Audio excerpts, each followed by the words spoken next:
metaphorically, it's about transcending our limitations.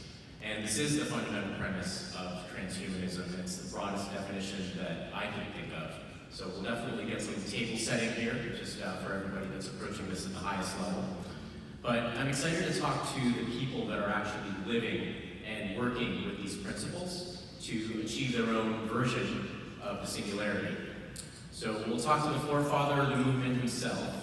He'll describe its permutations, its challenges, what it means to suspend yourself in a deep sleep until you can be reanimated during better times. Please welcome philosopher and CEO of the Alcor Life Extension Foundation, Dr. Max Moore.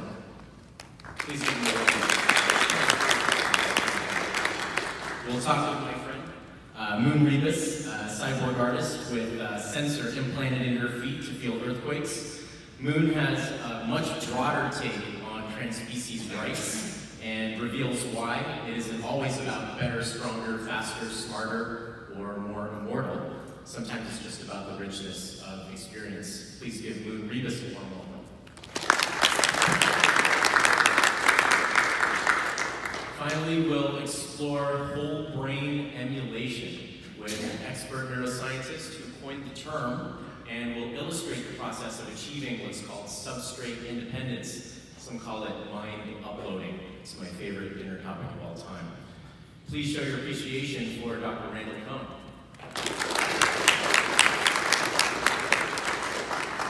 All right, so before you think, oh shit, we're not in Texas anymore, but some strange Black Mirror episode, allow me to just pose one question. How many of you would be in utter panic if you were to lose this remarkable appendage? If you were to respond by saying, no worries, I'm all good, I'm uploaded into the cloud, then you are already halfway toward going inside this wormhole. And with that, we'll begin with Dr. Max Moore. Max, if you could just talk to us about something. I'd like to approach it in a very specific way. Every superhero has an origin story, right? So if you could talk about what transhumanism means to you and what led you down this path. Okay, thank you very much. Oh gosh, the whole life history and a whole philosophy in 5 to 7 minutes. Okay. Yes. No problem.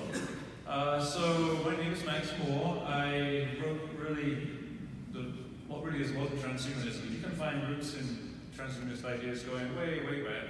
In fact, I was reading an article yesterday saying something that I agree with, but I think transhumanists didn't. But you can go back to the alchemists and other such people who looked to overcome limits.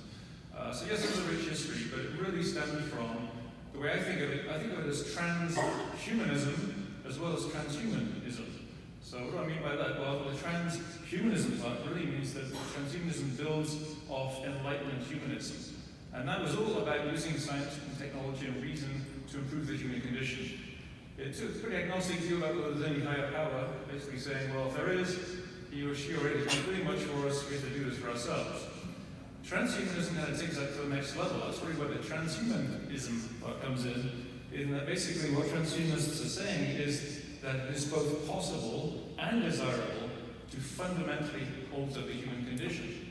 Now, what do I mean by that? Well, I mean a bunch of different things, the most important of which is kind of the number one thing, because without this, I don't enjoy the other stuff very much. We've got to do something about this problem called aging and death. I'm really kind of baffled as to why more people aren't really working on this, either supporting those who are doing it or pushing to get more research done or doing the research, but it is something that's finally now really starting to grow. I'm concerned it won't get there in time for me to get too old. I'm now in my 56th year. I'm getting a little worried. I thought 30 years ago we would be much further along by now. And it's because of that, because I don't know how fast the progress will come along. My good friend Aubrey de Grey is doing fantastic work in getting these ideas out there, in promoting the research, and now it's starting to get things from the research phase into actual development of some possible senolytics, anti-aging treatments, essentially. So there are some things you can do, and if there's questions about practical stuff you can do, you can address that.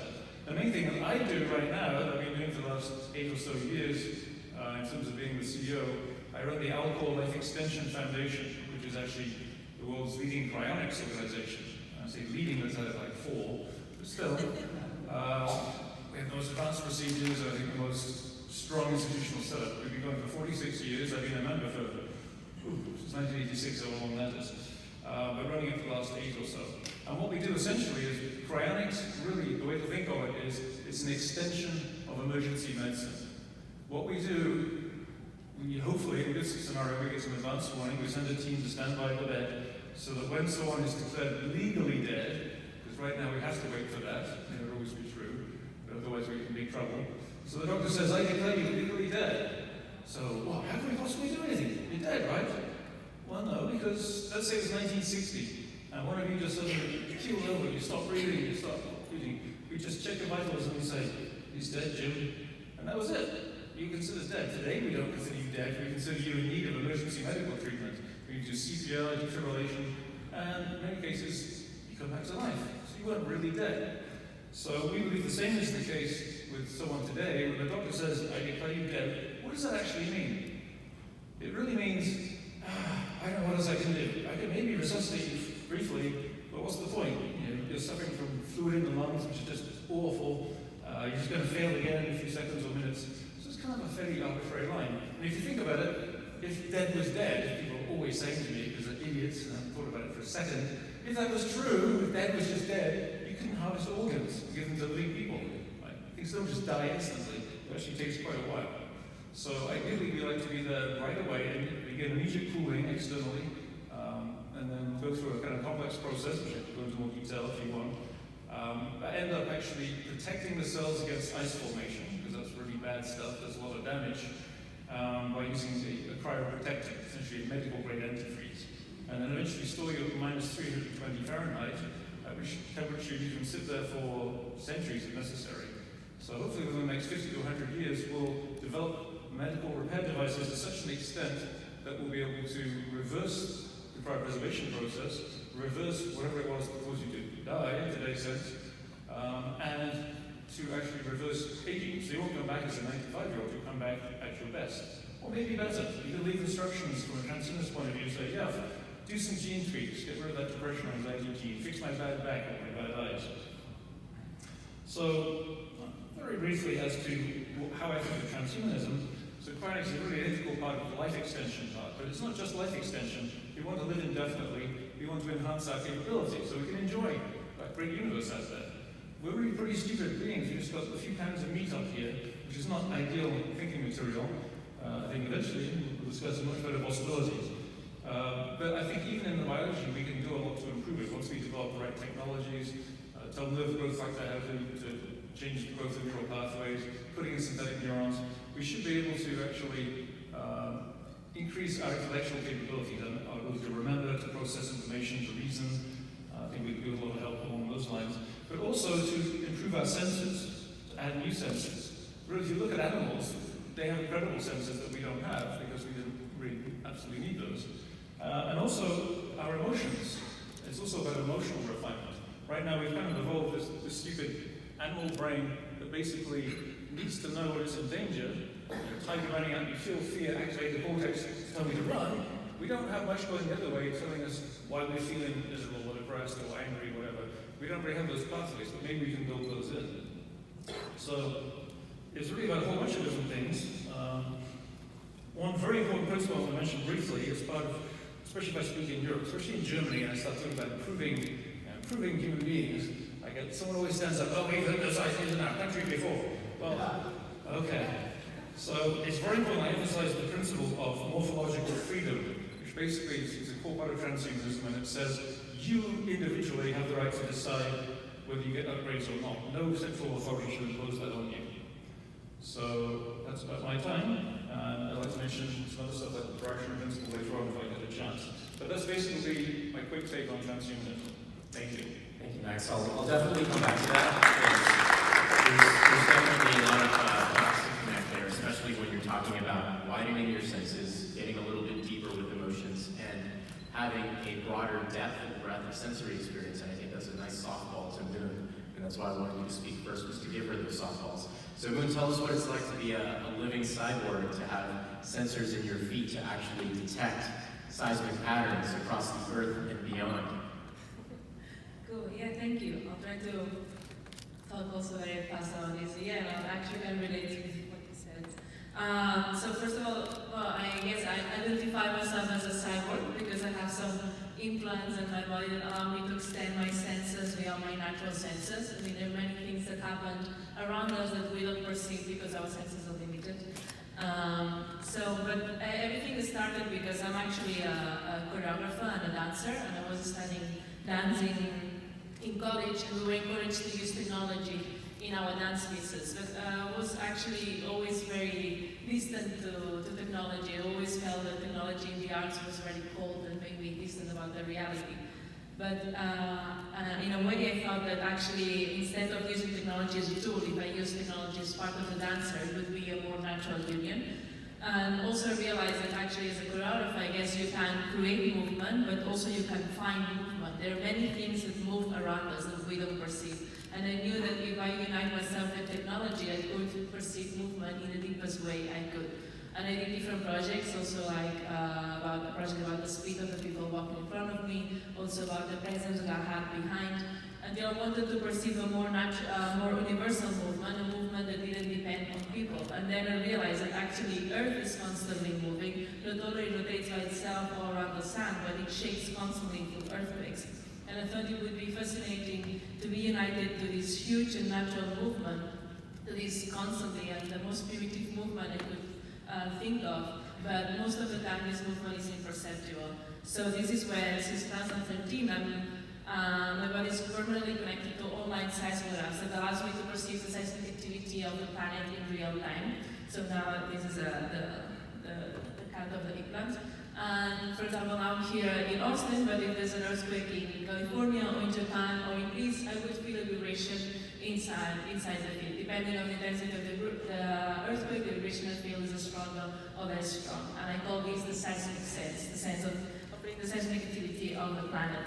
At the beginning, I had to get used to feeling all these vibrations constantly because the Earth is constantly moving. So if I was talking and I would feel a vibration that would like stop talking, like in the middle of the night, it would wake up more often. But now I'm used to it, and a way that I have to explain is like I feel like I have two heartbeats now, like my own heartbeat and the Earth beat. So I add this extra beat inside my body. I call this cyborg art. So for me, creating new senses is an art itself. I feel like now artists no longer need to use technology as a tool. We can use technology as part of our body and design our own perception of reality. So the artwork of a cyborg artist would be the creation of a new sense. So the seismic sense for me is my artwork, but the problem is that it's an artwork that happens inside the artist. So in a way, I'm the only one in the audience. So in order to share what I feel, I create external artwork. One of the pieces I have is called Waiting for Earthquakes, which is like an invitation to the audience, and I just wait for an earthquake to take place. So it's a durational piece. It can last 10 minutes or it can last hours. It's like a bit like a moving a sculpture. So whenever there's an earthquake, I move according to the intensity of the earthquake. So if there are no earthquakes, there will be no dance. Some festivals are always worried about this, but the earth is constantly moving, so it's okay.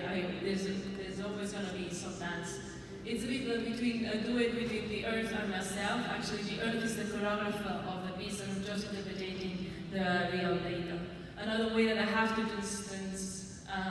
share these experiences through seismic percussion. So in this case, the earth is the composer of the piece, and I translate the seismic activity that happened in a specific place through a music piece. So I create like a scores that look like this because I'm not a musician, so I do it in my own way. So for example, the first time I did it was in Mexico, and I collect all the seismic data that happened in Mexico in the last 50 years, and I transpose them in a 10-minute piece, so people from Mexico could hear how the country had been moving in the last 50 years. Also, in 2010, with my childhood friend, actually Neil Harbison, he has an antenna implanted in his head that transforms colors into sound. We co-founded the Cyborg Foundation together, and we basically founded this foundation with three aims. One was to help humans to become cyborgs, the other one was to promote cyborg art as an artistic movement, and the other one was to defend the cyborg rights, and actually some rights that you said, or the right of designing yourself, the freedom that we have to to decide what senses and how our body can be. Some of the projects that we do in the Science Foundation, actually I have a tooth missing and Neil had 2 teeth missing. And we were invited to Brazil to do a project in a week in Brazil. We had like a lot of experts like working on something, and we decided to tell them that they could make a tooth that would do something different. So a tooth was implanted in Neil's mouth and another one in my mouth. And whenever he clicked, I would feel a vibration, and whenever I clicked, he would feel a vibration. And we both know the Morse code because we had to learn for a performance. So we were actually able to communicate by clicking our mouth, from mouth to mouth. And we call this a transcendental communication system because we were able to communicate from tooth to tooth. And actually it worked with a Bluetooth, so we created a Bluetooth tooth. Yeah, so this was like a little experiment. Actually, it's a type of communication that you don't need the body to communicate, so it could work for people that cannot move, but also it could work in space because you don't need air to move.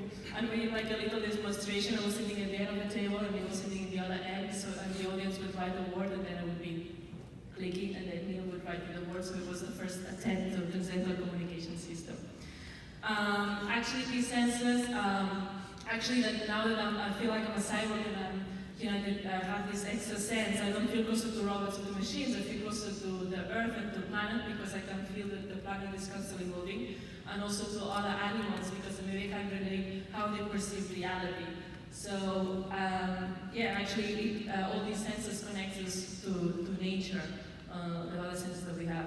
Also, I identify myself as a trans species because I have this new sense that is no longer a human sense.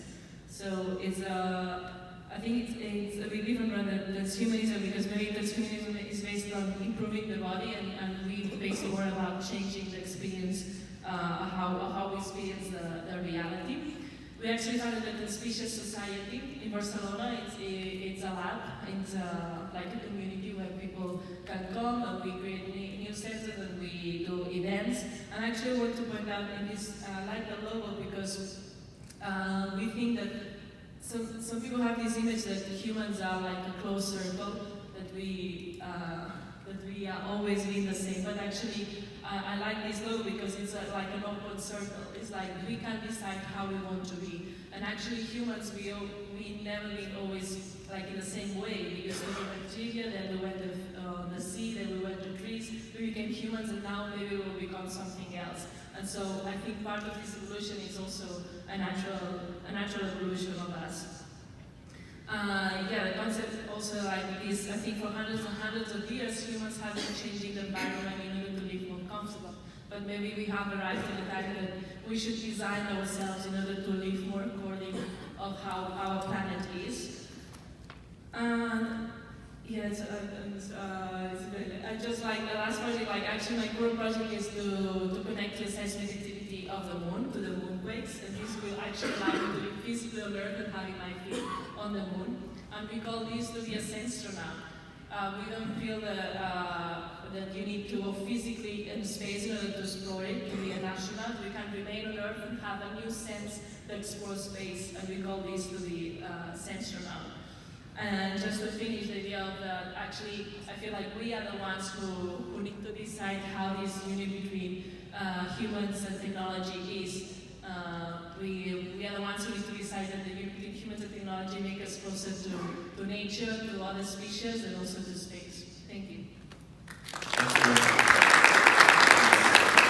definitely appreciate that notion of freedom as it connects with your body, and again, you're very cognizant of that freedom and wanting to move outside of that. Well, all of experience starts in the brain and the mind. And Dr. Randal, I was talking to you the other day about how it was one of my childhood fantasies to just take the limitless pill, be able to learn 5 different languages, play 7 different musical instruments, be an astronaut, be a neuroscientist like yourself, and play in the NBA. And so I think you could tell us a little bit of the path to get there with the good work that you do as a neuroscientist. Talk to us about what that means. Yeah, thank you. Hi, everyone. So before I even get going, I just want to say that what Moon is doing is super interesting to me because, as you'll notice in a moment, really what I do is all about trying to be more adaptable, trying to be able to change and be adapted to different kinds of environments and challenges.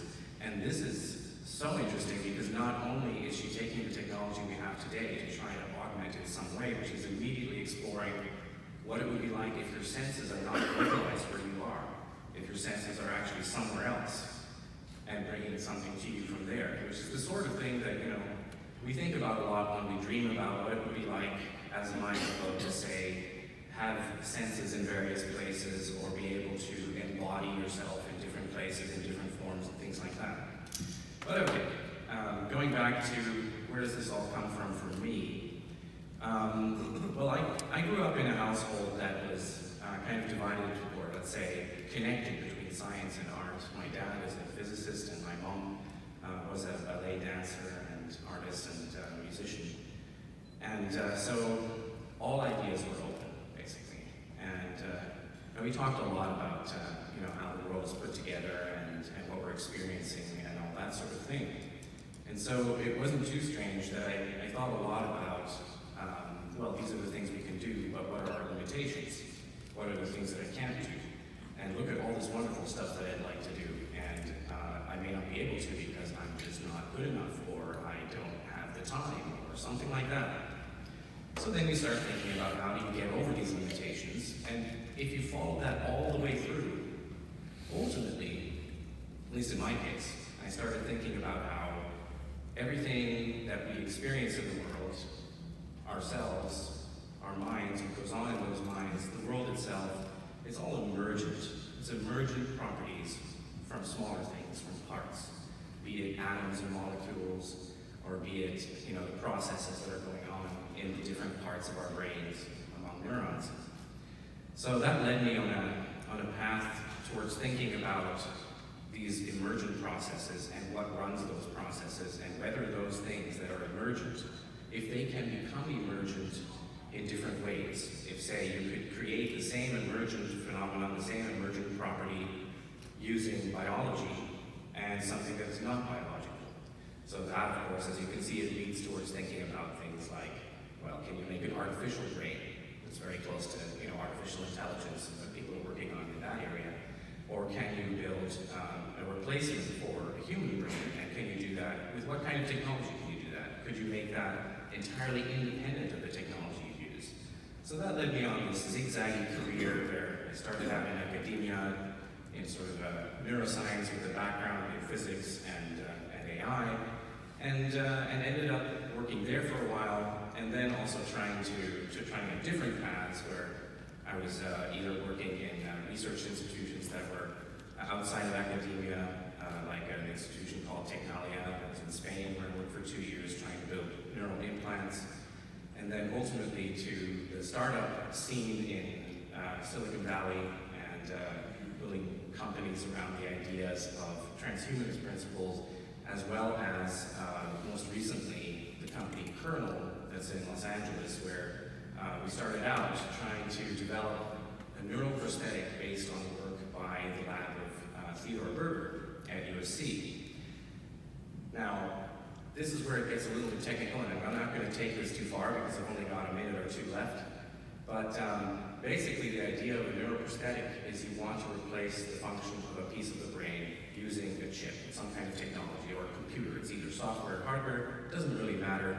It's not biology, but you're trying to achieve the same thing. So what do you do here? You have to find out what those neurons are doing. How are the different parts of the brain talking to one another? Neurons are pretty simple. They really just understand some kind of effect on them, be it a chemical like a neurotransmitter, or be it an electric pulse that reaches it directly, or something like that.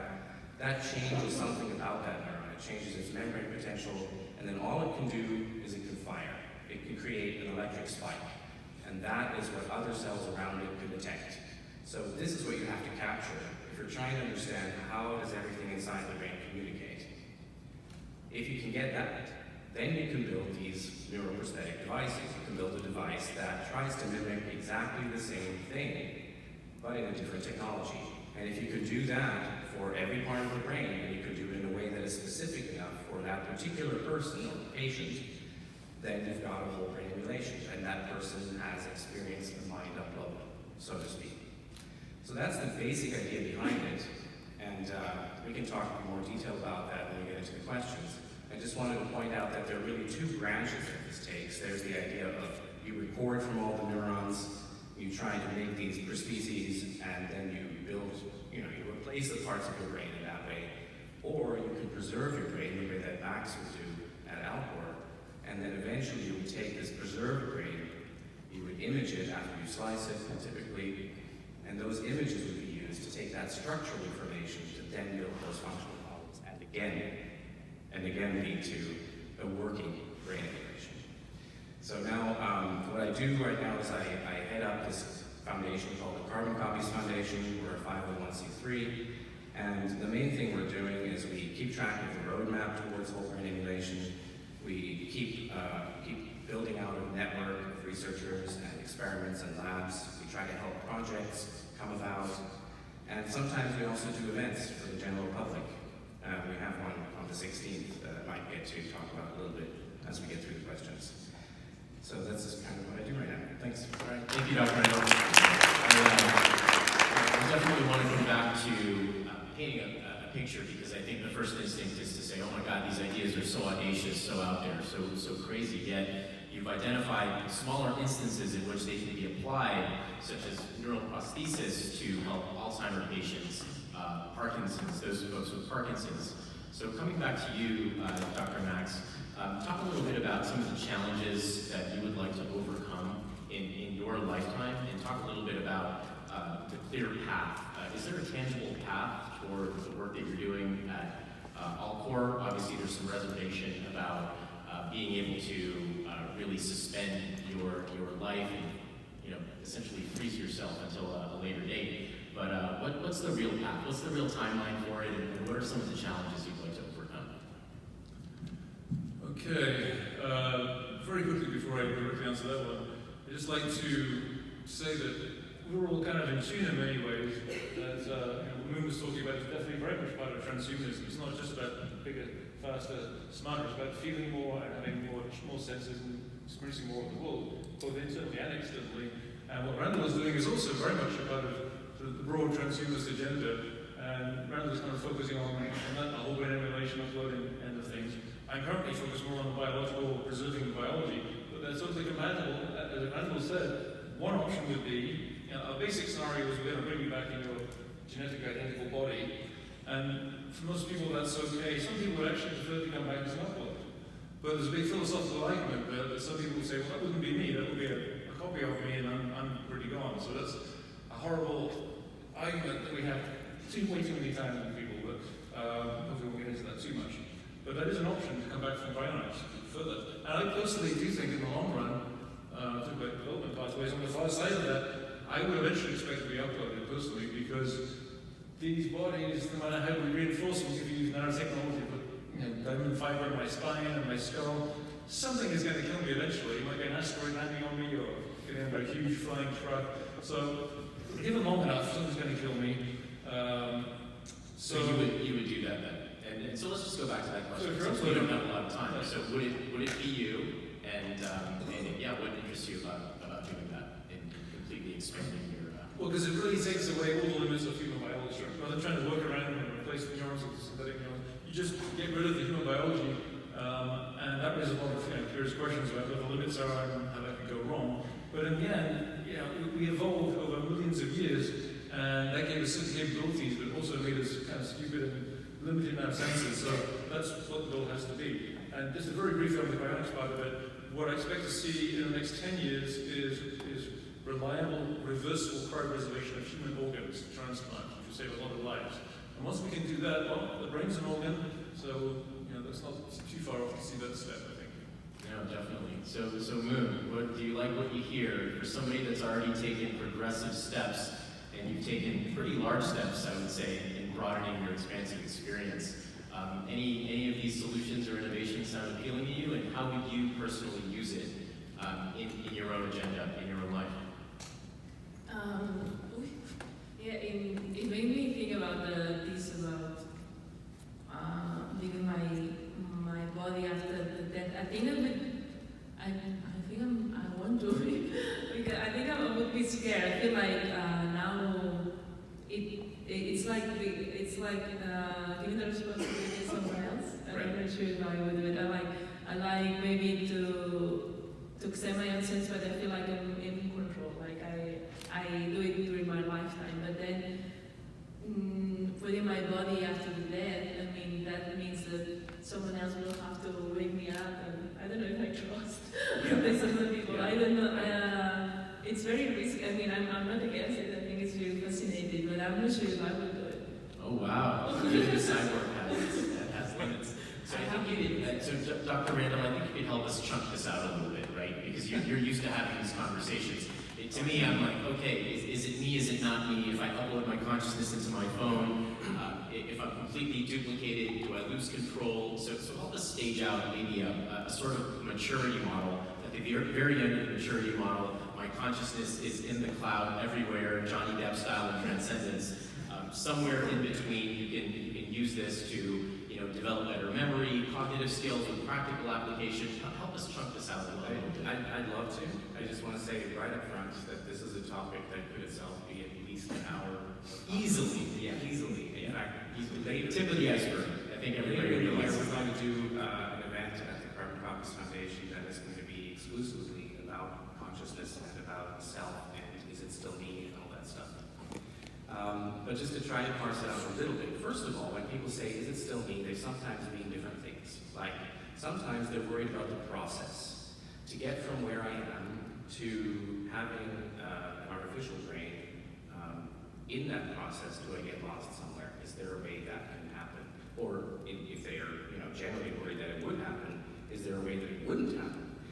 The other thing people often worry about is if I change myself too much, or if a change happens too rapidly, am I still me in the sense that that might not feel human, or it may not feel the way that you were used to feeling?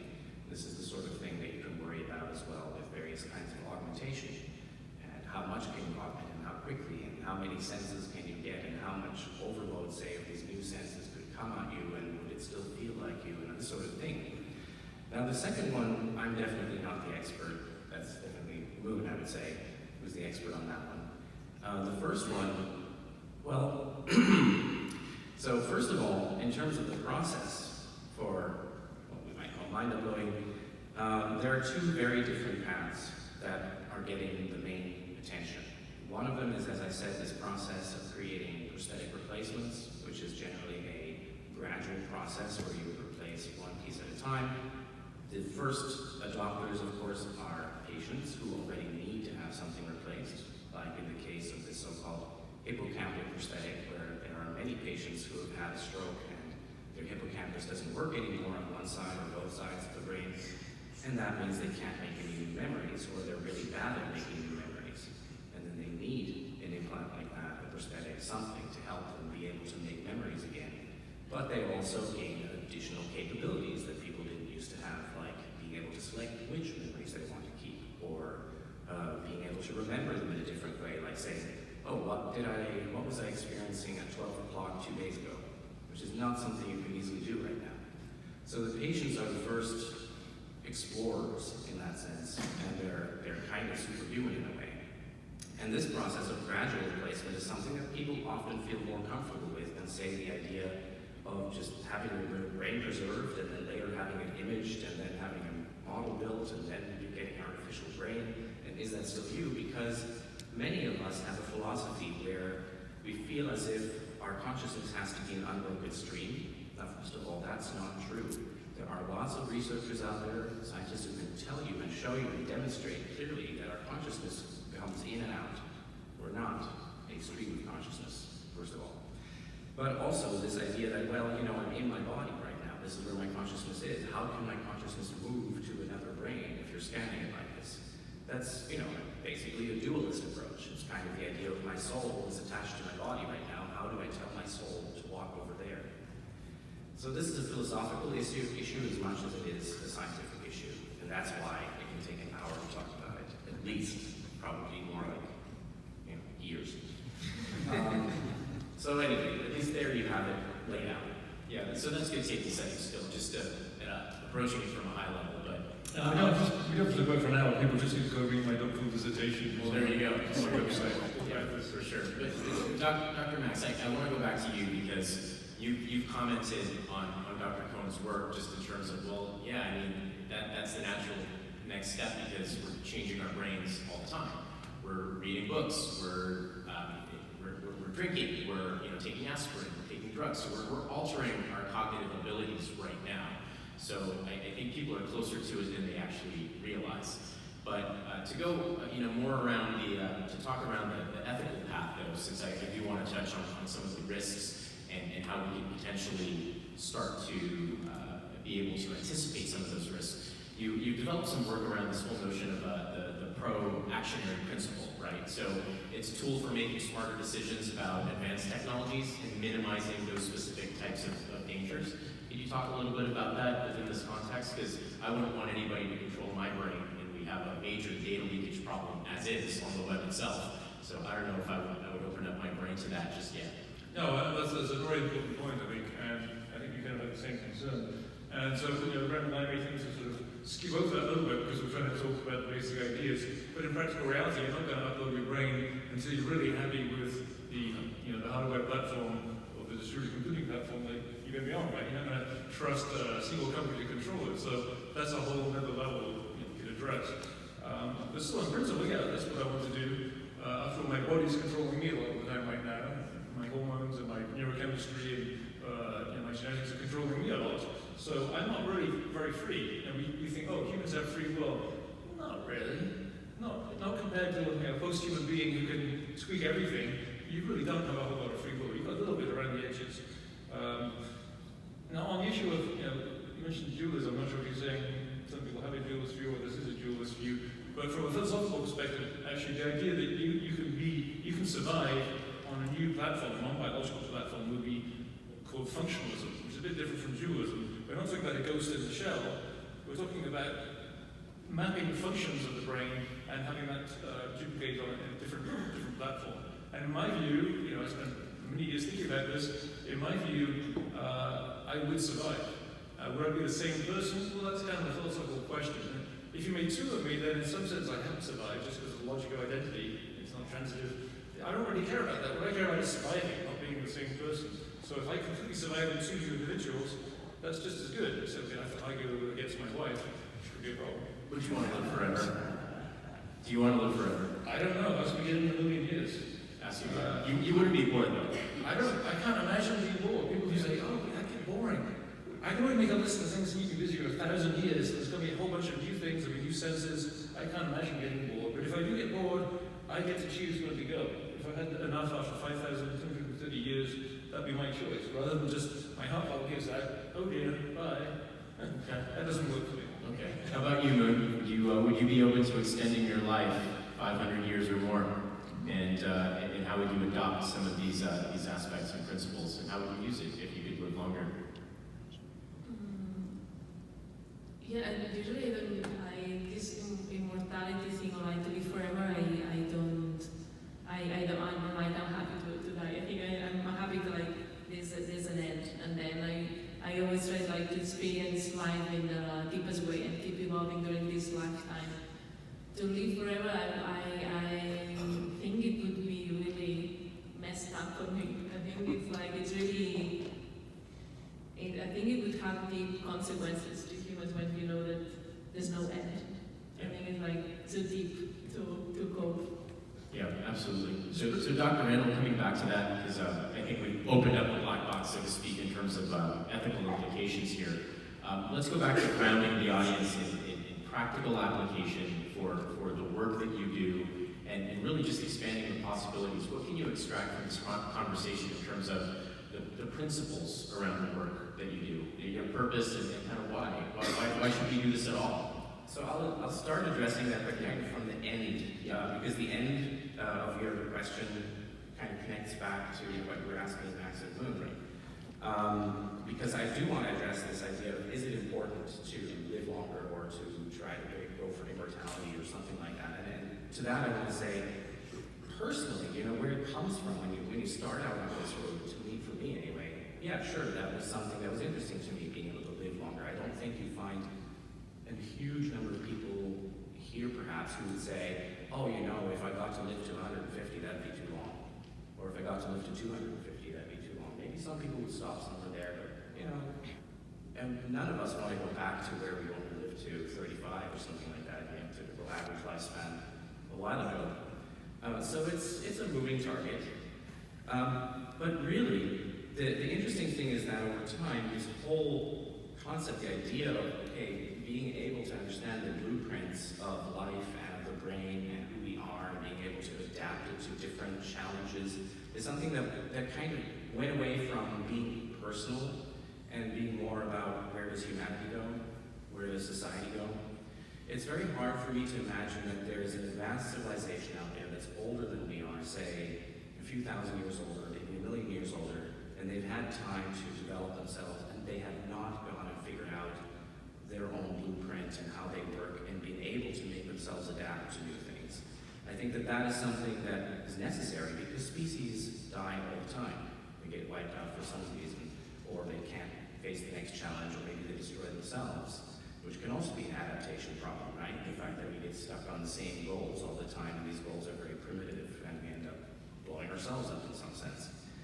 So I think ultimately, if you just think about the long term, I can hardly imagine that we would go into the future, we would do all of our neuroscience and all of our technology, we'd figure things out, and you would never build an artificial brain.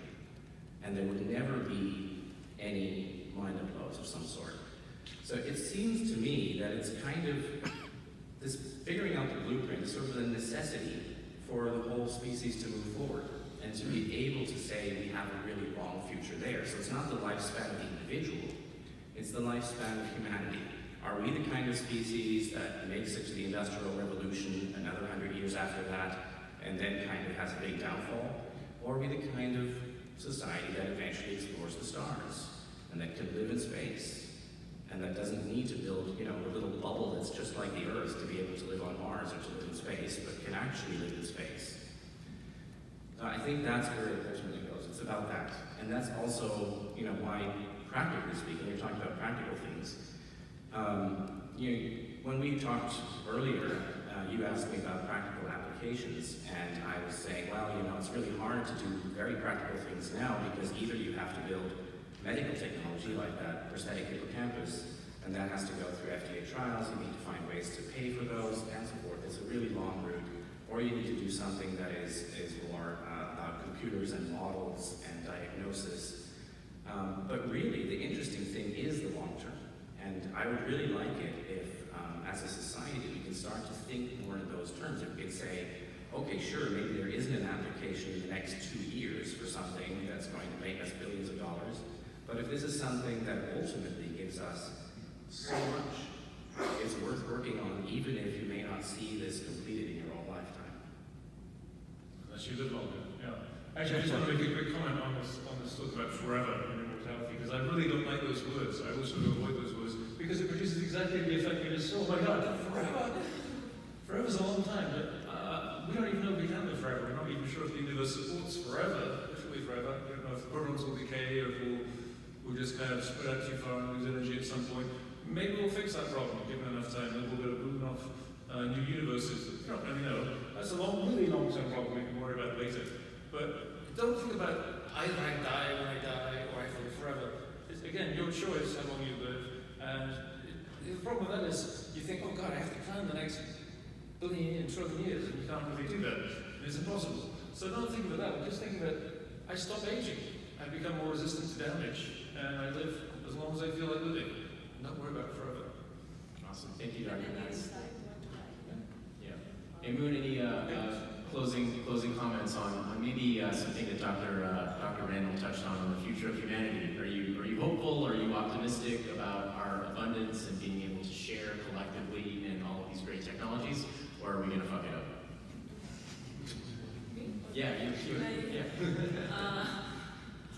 Yeah, that's sometimes it's when you look at what humans have done, sometimes it's very, very terrible. We've done we destroyed our planet, and we are a horrible species. But I also have some hope. I mean, more and more people are more.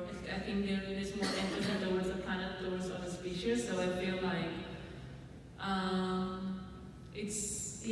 sometimes it's difficult to trust the human and how well, because that's what I was trying to say in the end. It's actually, some people are scared about the technology and what the technology will be able to do, but actually is in the human choice. Like we are the ones who choose how to do this, if it is a negative output or a positive one, or to, not like how to deal with this. And the problem, we've lived all these years like destroying all the planet. The problem is like, the powerful people, I guess, they're not. I think everything becomes about. I always do this. Everything becomes a bit about politics. The problem is that the people that have the power are not using it in the right way. But I have hope, because I think the younger generations, the way that they relate to technology, it's very different. It's not everyone. The younger generation, especially, they take technology as part of their daily life, and the way they use it, it's more organic. As a child, I feel like there's more people that create more empathy. Actually, also, we talk about this, like, if we create more senses to experience reality in a deeper way, my wish is that actually this new experience with the planet actually will create more empathy and will make us understand better how our planet is and what are the needs of our planet, and maybe also admire other species that live here and how they are living in this planet. So I have Good. Well, I think everybody here on the panel is very optimistic, and you're absolutely right. Humanity has had this really strong track record of solving the biggest problems that have been put in front of us. So I'll end on that note, and we'll take questions separately if you guys want to come up and ask us. Thank you so much.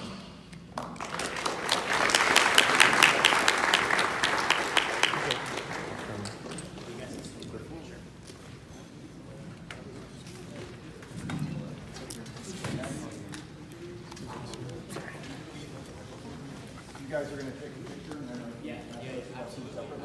Oh, they're not doing question time. Did you feel the North Korean nuclear test in 2017? It was a 6.2 magnitude earthquake, and what did you feel about when that happened? You felt it?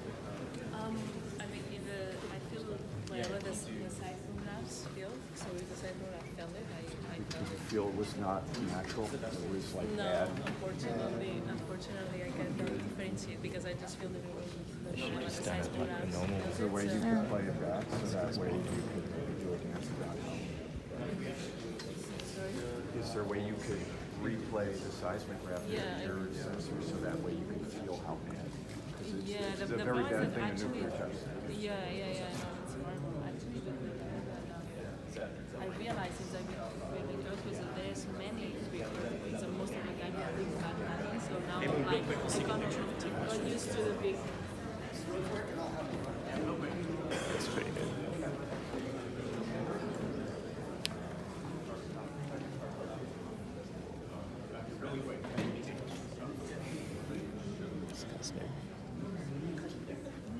Everyone else does. You're looking good.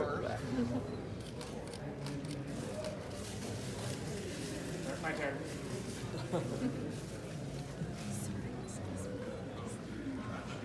Good.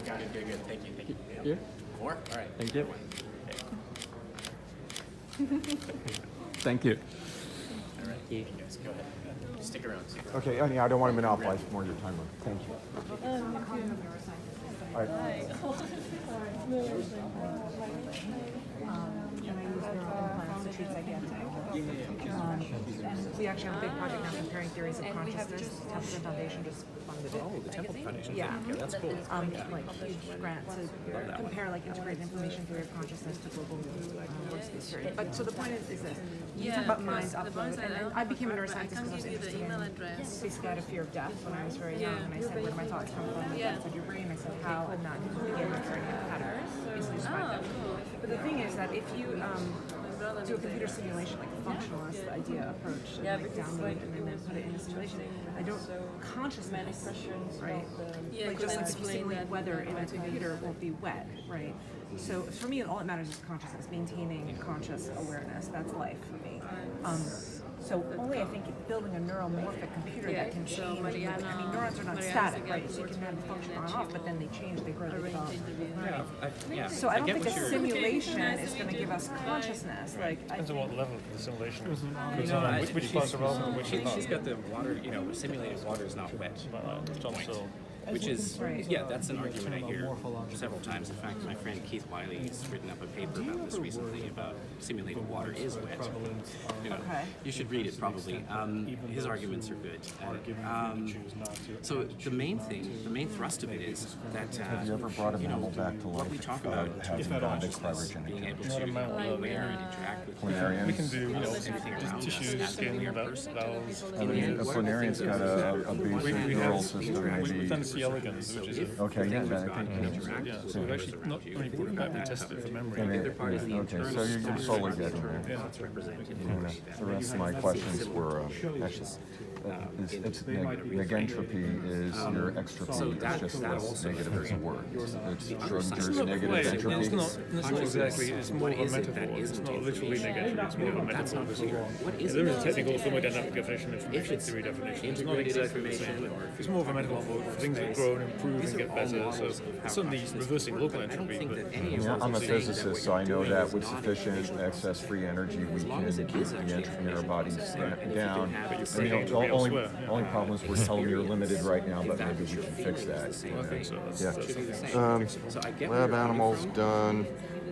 You already thought about, or somebody here, overpopulation, mass starvation, or a feudal society of the super rich, Population is not an issue. People don't seem to realize that population has stopped growing in a lot of the world and is going down more and more. In fact, even the official projections show it topping out. Do we need to die to make room for our great-grandchildren? I don't know. It's a linear problem as well, a lot of geometric. I think the thing to remember is that people tend to think, if we live a long time, we're going to get stultified and boring. No, we won't, because we're using technology to change our brain and open ourselves up. My bucket list is probably 30 to 60 more years with my body like this, and then after that, actually, if I get beyond 70, which I figure is like my design lifetime, healthy, that's extra ends. But I would like to get 140, and then I would get everything done. If we find out, that's the option. That's why I look. I don't need to live forever, but a good 100 years, 120 years, healthy, would be very useful. Healthy and active. I dance. I'm maybe not as good as his mom was, but I want to keep dancing. Will I be able to keep dancing? I think there's some chance those technologies will arrive in time, but again, that's why it's good to have cryonics as a backup, because you just never know what's going to happen. I might be the generation before. And then the last thing that scares the shit out of me is like, pretend instead that there are cyborg Russian Terminators that are not actually they'll pay to make their kids smartest, and then they'll own Oxford and Harvard, and then they'll pay to make their warriors kill our warriors because there's ultimately a money, profit, power motivation. That's the last thing that scares the shit out of me. Yeah, the designer babies are in China. I'm not too worried about it in general, because I think that these kind of technologies will probably, like every technology, be available to the richest people first, but I think that time, the gap has been shrinking. Like with cell phones, everybody has cell phones now for a long time, not too long after they have a few like these suitcase things. Like my favorite analogy, let's say that AGI could make everything and change all physics, and what if a bad actor got AGI first? That's it worries me. I view it as like the new nuclear weapons, and it scares me. I'm not too worried about that. There's a lot of discussion from Bostrom and others and Mask about AI's taking over. It's just not going to happen that way. And I would refer to a paper by Ben Goetzel, who's building AI. I know Ben's work. I've actually worked with his OpenCog stuff. But I think it's going to be a lot more us and machines working together than AI is telling us what to do. I don't think that's likely for various reasons. It's hard to be done out of a garage as well. You need a lot of researchers. On the question, I talked about that in a how different things can go wrong, and Moon's concerned about how other problems if you live a long time. My view is it's very likely things will get better, because if you look at the best guide is to look at the past, and what you see is things have gotten better and better and better and better and better and better. And also maybe people will be happier if they don't have the pressure that they're going to be sick soon. Instead, they can take their time. And they can plan the long term. They don't have to worry about sort of. And also, there's going to be the robots will do all the shit work, and then what'll be left is the empathic human work, like being an artist or being a teacher. That's why you become transhuman, so you can, do all that robotic stuff as well as all the. I mean, like I could hobby right? forever on physics and other things that I like. That would be good. Exactly. Okay, thank you so much. I'll Hi, let everybody else. Hi, I'm Peter Zing from Australia, of Transhumanism Australia, working with Adam Ford and Humanity Plus Australia. This is my fiance Elise. Hi, I'm Elise. Yeah, so we're co-founders of Transhumanism Australia. So we started the movement down under. Yeah. Just wondering if it was a great talk up on the panel. Just wondering how we can help further with the Humanity Plus with your wife and also transhumanism broadly in Australia. She and Ben basically run Humanity Plus. Yeah. I mean, she's doing everybody else's job, and Ben's great. But, Phil Rhodes as well in Australia that's doing his chronics there. Phil Rhodes. Yeah. And then there's Futurism.com is doing a great job too, based in New York. I can't remember the guy's name, but it's pretty close with the Singularity University. It's funny because when I got into this in the 80s and the early 90s, these ideas were all considered nuts back then. But now, now it's not. Now it's all. Well, this is going to happen. How do we control it? And how do we stop it? It's tangible. With smartphones, once that hit, they realise that just requires that input-output enhancement mechanism. Could we grab a photo? If that's okay? Yeah.